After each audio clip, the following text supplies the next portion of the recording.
శతాబ్దపు అజ్ఞానాన్ని స్వతంత్రమందామా, స్వర్ణోత్సవాలు చేద్దామా. ఆత్మ వినాశపు అరాజకాన్ని స్వరాజ్యమందామా, దానికి సలాము చేద్దామా. శాంతిక పోతపు కుత్తుక తెచ్చిన బహుమానం ఈ రక్తపు సింధూరం.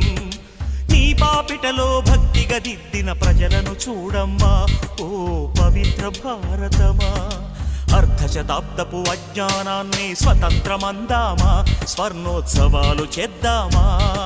నిత్యం కొట్టుకు చచ్చే జనాల స్వేచ్ఛను చూద్దామా, దాన్ని స్వరాజ్యమందామా.